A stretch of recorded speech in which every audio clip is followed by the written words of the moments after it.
everyone. Well, today we will discuss a new topic. Very interesting, right? But before that, I am going to introduce to you myself. By the way, I am Annalyn Amyang and I am going to present to you the learning objectives of our topic and to identify the actors that facilitate economic globalization and illustrate the value chain of Mindanao products. And now, to formally start the discussion, allow me to introduce to you my group members. So let's begin. To present the definition of modern world system, we have Miss Leia Adolfo. To give the definition of economic globalization, we have Mr. Daniel Adlawan. And last but not the least, to articulate a stance on global economic integration, we have Ms. Levi Ando. And that's all. Now, let's begin. Our topic for today is the global economy. Our learning outcomes are: first, define the modern world system; second, define economic globalization; third, identify the actors that facilitate economic globalization and illustrate the value chain of Mindanao products; and last, articulate a stance on global economic integration. So what is the global economy? The contemporary global economy, a lively overview on recent turbulence in the world economy, focusing on the dynamics of globalization since 1980s. It explains the main drivers of economic change, and how we are able to discern their effects in the world today. The global economy underwent significant changes and experienced a period of rapid growth and transformation. And now, we have Ms. Leia Adolfo to discuss the modern world system. My topic is all about modern world system.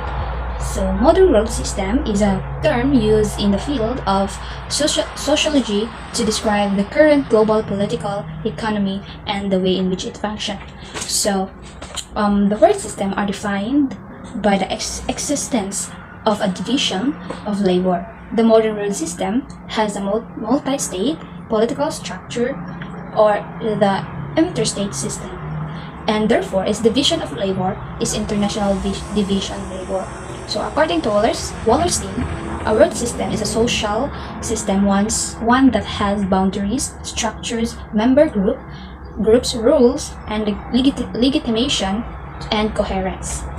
And also, this is important because it provides both a means for capitalists to protect their interests politically and legally, and turn the world market potentially to their advantage. The modern world system theory. So, modern world system theory is a sociological framework that has developed by Manuel Wallerstein in the 1970s. Wallerstein has argued that international trade has to lead to the creation of capitalist world economy in which a social system based on wealth and power differentials extends beyond individual states. So the world system is arranged according to influence. The core is the most dominant, to semi-periphery to periphery, so the less dominant. So the core is the consensus of the strongest and most powerful nation, and the semi-periphery is a consensus of industrialized third world nation that lack of power and economic dominance of the core nations. So like Brazil is a semi-periphery nation. And then next is the periphery, consists of nations whose economic activities are less merchandise and are primarily concerned with exporting raw materials and agricultural goods to the core and semi-periphery. And the word system can be useful in understanding world history, and core countries motivates for imperialization and other involvements like US aid following natural disaster in developing Central American countries. Manuel Wallerstein is a highly influential multi-volume opus. The modern world system is one of this century's greatest work of social science. An innovative paranomic reinterpretation of global history, it traces the emergence and development of the modern world from the 16th to the 20th century. According to Wallerstein said that there is a world economic system in which some countries benefit while others are exploited. So just as we cannot understand the individual's behavior without reference to their surrounding experiences and culture. So like the dependency theory suggests that wealthy countries benefit from other countries and exploit those countries' citizens. So in contrast to dependency theory, however, the model recognizes the minimal benefit that are enjoyed by low status countries in the world system. And there are some countries, and we know that there are some countries has a power and some countries has no power, like that. And because a nation economic system cannot be understood without reference, the world system of which they are a part. I will discuss about economic globalization. Economic globalization refers to the increasing interdependence of world economies as a result of the growing scale of cross-border trade of commodities and services, flow of international capital, and wide and wide spread of technologies. So, when we say economic globalization, ito ang paglawak ng pakikipagkalakalan sa buong mundo. Dahil sa mga ugnayang ito, nagkikita-kita sila upang mag-usap tungkol sa kaya nilang ilaan na oportunidad mula sa kani-kanilang mga bansa at anuman ang mahihiling o maasahan nila sa iba pang bansa. Kaya, mayroong naging import at export na kalakalan, imigrasyon, gaya ng OFW. Ang mga teknolohiya sa industriya ay nagpapakita din sa ibang bansa at gayon din kumukuha tayo mula sa kanila. Ang economic globalization, ito rin ay kapag naging organisado ang aktibidad na pang-ekonomiya na formal na lokal o pambansang saklaw sa panandaliang saklaw. Halimbawa nito ay mga korporasyon, paggawa ng direct investment, produksyon, kalakalan, o palitan. According to Benckes 2014, economic globalization has several interconnected dimensions. The first one is the globalization of trade, goods, and services. Trade is the exchange of goods and services between two sides. There are two sides, the internal trade and the foreign trade. Internal trade, which means ito yung nagaganap sa pagitan ng lalawigan kung saan ang produkto ng isang rehiyon ay pinagpapalit sa produkto ng ibang rehiyon. Ang foreign trade naman ay pagpapalitan ng produkto sa pagitan ng dalawang bansa. The next one is the globalization of financial and capital markets. Ito pa rin yung according sa Benz 2014 pa rin ito. The globalization of financial and capital markets. Ito ang pag-iiral ng sistemang pamilihan sa pambansang ekonomiya. Ito ay about sa financial at capital. So, there were two types of markets. The market of factors, ito yung pamilihan ng mga salik ng produksyon. Halimbawa na lang, yung kapital, lupa, at paggawa. The second one is the commodity market or finished product. Ito yung tapos na produkto. So, the third is according to Benz 2014, economic globalization has several interconnected dimensions. The third is the globalization of technology and communication. Napapadali ng globalisasyon at teknolohiya ang proseso ng komunikasyon dahil nagpapabilis ang pakikipag-ugnayan sa ibang tao at ibang bansa sa pamamagitan ng cellphone, social media, kagaya ng Facebook at messaging apps. Ang panghuli ay the globalization of production.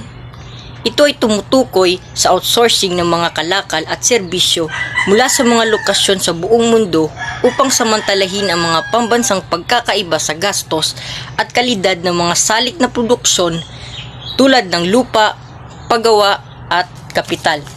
Maaring ibaba ng mga kumpanya ang kanilang pangkalahatang istruktura, pagbutihin ang kalidad o functionality ng kanilang inaalok na mga produkto.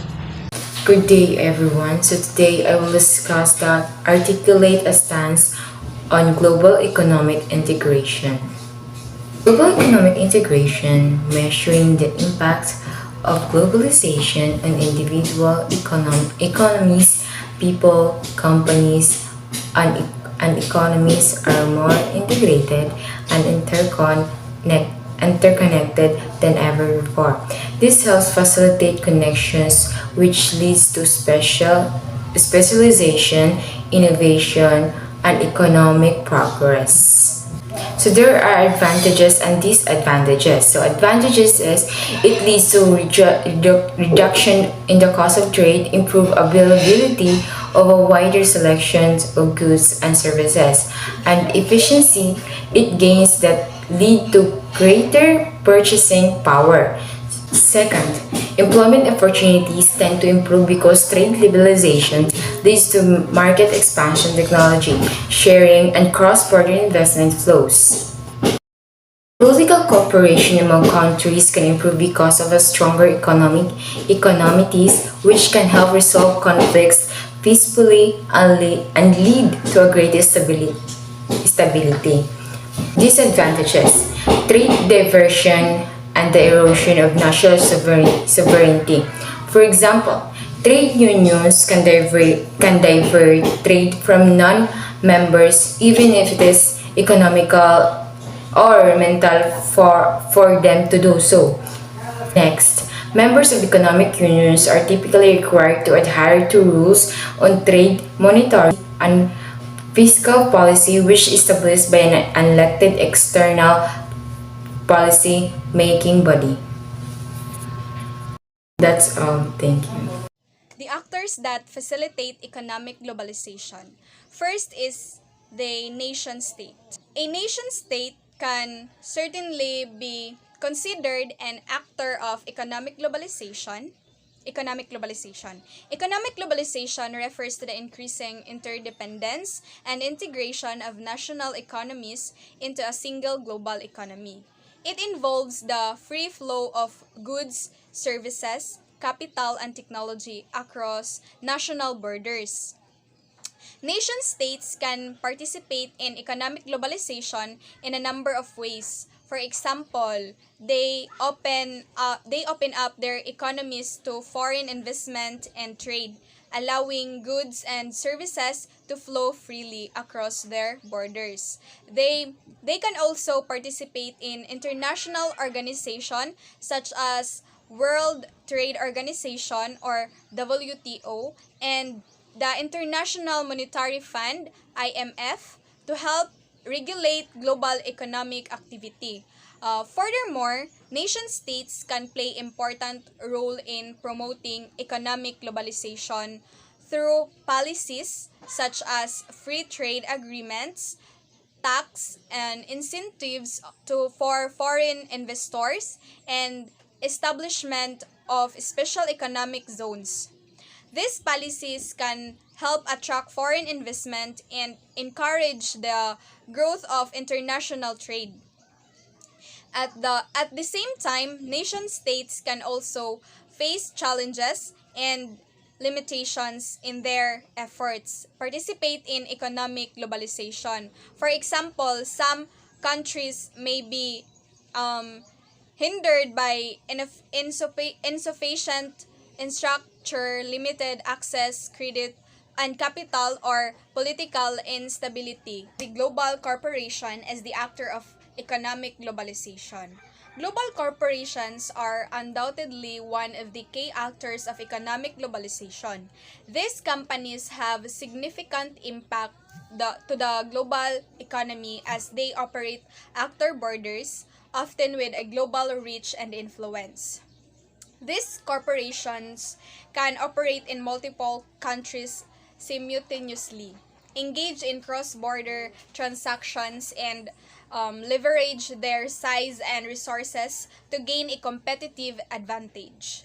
Global corporations can also drive economic growth by creating jobs, generating revenue, and contributing to the development of new technologies and products. Additionally, they can facilitate the flow of goods, services, and capital across borders, and enabling countries to specialize in certain industries and benefit from economies of scale.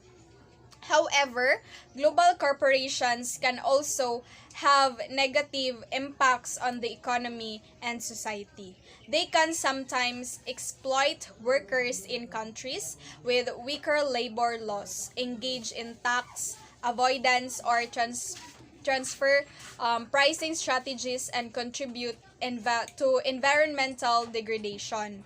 Next is the creation of the International Monetary System as the actor of economic globalization. The International Monetary System has played a crucial role in the process of economic globalization by facilitating the movement of goods, services, and capital across borders. It is a system of rules and procedures that govern the exchange of currencies between countries, and it provides the framework for international trade and investment. The modern international monetary system has its roots in the Bretton Woods Conference of 1944, which established the International Monetary Fund (IMF) and the World Bank. Under the Bretton Woods system, the US dollar was pegged to gold, and currencies were pegged to the dollar. This fixed in exchange rate system provided stability to the international monetary system and facilitated international trade and investment. However, the Bretton Woods system came under pressure in the 1960s as the US ran large trade deficits and inflation eroded the value of the dollar. In 1971, the US government abandoned the gold, and the international monetary system shifted as a system of floating exchange rates where currencies are allowed to fluctuate in value based on market forces. Since then, the international monetary system has evolved further with the development of new financial instruments such as derivatives and currency swaps, and the emergence of new economic powers such as China and India. I am going to discuss the value chain of Mindanao products. The value chain of Mindanao products can be divided into several stages, each of which plays a crucial role in the development and marketing of the products. Production stage. In production stage, the first stage in the value chain is the production stage. This stage involves the cultivation of crops, raising of livestock, and harvesting of natural resources. Mindanao is known for its fertile lands, which make it an ideal location for agriculture. The island produces a wide range of crops such as rice, corn, coconut, fruits, and vegetables. The production stage also involves the processing of raw materials such as lumber, wood, and minerals. Next is the processing stage. The second stage in the value chain is the processing stage. This stage involves converting raw materials into finished products. In Mindanao, processed products include canned fruits and vegetables, coconut oil, and other food products. The island also has thriving furniture industry, which produces high-quality furniture made from locally sourced wood. Next is the marketing and distribution stage or retail stage. The third stage and the fourth stage of the value chain in marketing and distribution stage. This stage involves promoting and selling products to consumers. Mindanao products are marketed through various channels such as wholesalers, retailers, and direct sales. The island also exports products to other countries such as Japan, China, and the United States. The value chain of Mindanao products is crucial in the island's economic development. By supporting each stage of the value chain, the island can promote local entrepreneurship, create job of opportunities, and increase its exports. It is essential to ensure that each stage of the value chain operate efficiently and sustainably, taking into account the social and environmental impact of the product.